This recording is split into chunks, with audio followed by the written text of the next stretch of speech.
La librería de Ángela, un refugio literario y cultural. Libros y objetos curiosos. Librería singular especializada en editoriales independientes. Un espacio cultural concebido para dar visibilidad a autores noveles y a todos los consagrados que nos quieran visitar. Organización de eventos socioculturales, presentaciones de libros, firmas de ejemplares, recitales de poesía y lecturas de relatos, charlas, coloquios y filandones. La librería de Ángela, un lugar para soñar. Calle de los Herreros 38, Benavente. Síguenos en Instagram. Y vamos a ir con la recomendación de este miércoles, de esta quincena, porque Joaquín Posado ha elegido un libro de Manuel Chávez Nogales. Joaquín, buenos días. Hola, muy buenos días. Al que reconozco que no conozco demasiado. Bueno, es lógico. Cuando digo no demasiado es que no sé quién es. Claro, pues mira, es un periodista como tú, además de esos que se llamaban de pura cepa o de rancio abolengo, y que para nuestro disgusto no le hemos conocido antes.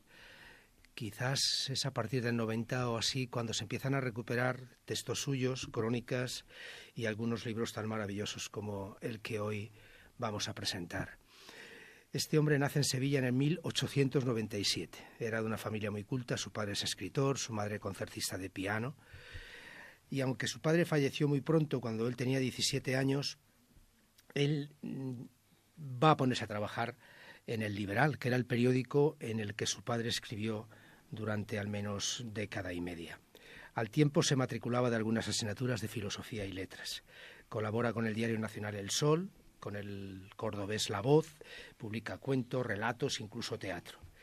En Madrid colabora con el Heraldo de Madrid, ya bajo la dictadura de Primo de Rivera y, claro, con cierta censura, porque estábamos en la dictadura, o dicta blanda, como se le llamó también, que Alfonso XIII puso, como sabemos, a este general en la presidencia del gobierno. Sí. Cubrió, por cierto, el viaje del famoso hidroavión Plus Ultra, que desde Palos de la Frontera llegó a Buenos Aires, ¿no? En fin, era un viajero incansable, llegó incluso a viajar a la Unión Soviética comunista en 1928, participa en los ambientes literarios e intelectuales favorables a la República, con hazañas Salmerón, incluso Lerroux, y con el advenimiento de la República pasó a ser el redactor jefe del diario Ahora, periódico monárquico que se pasa a la defensa de la República cuando este régimen se establece en España. Tiene una línea de centro moderada, es un famoso, prestigioso cronista de todo cuanto acontece en España. Incluso en el 35 publica una biografía sobre Juan Belmonte que tuvo gran éxito, tanto que hasta don José Ortega y Gasset asiste a la presentación.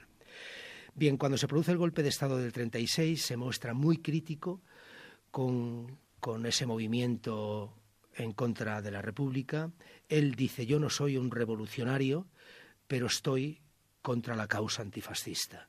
Cuando el gobierno se traslada a Valencia en noviembre del 36, él se va a Barcelona y con toda su familia acaba yéndose a París ese mismo año.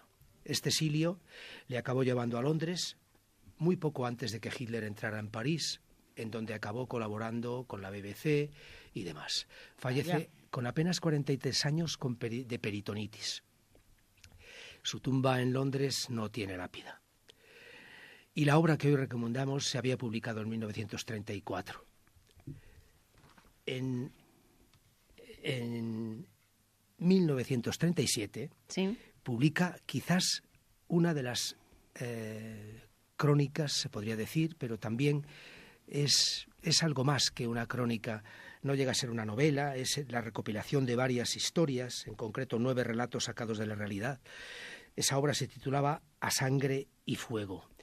Y en ese libro publica un prólogo francamente maravilloso, en donde dice, por ejemplo: en realidad, y prescindiendo de toda prosopopeya, mi única y humilde verdad, la cosa mínima que yo pretendía sacar adelante, merced a mi artesanía y a través de la anécdota de mis relatos vividos o imaginados, mi única y humilde verdad era un odio insuperable a la estupidez y a la crueldad. Es decir, una aversión natural al único pecado que para mí existe, el pecado contra la inteligencia. Ostras. Este hombre tenía las cosas muy claras.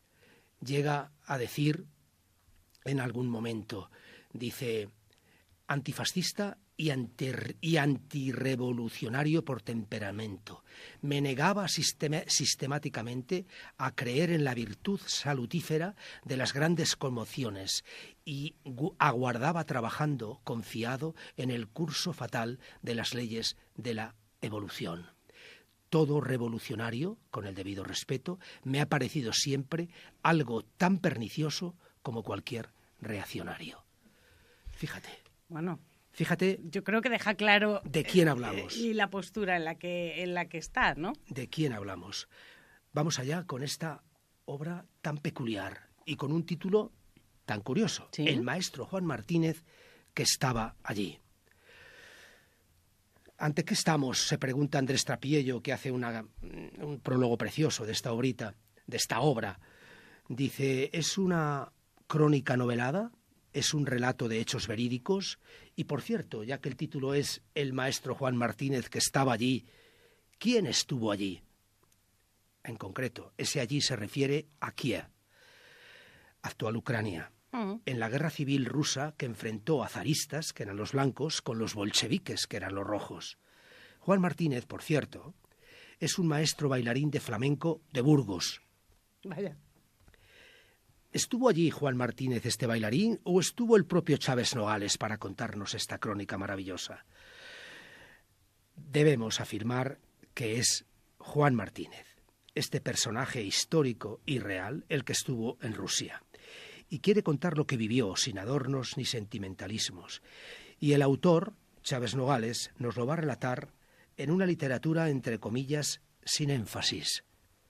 La de un periodista que escribe para toda suerte de lectores. Y nos describe al maestro bailarín en el primer capítulo,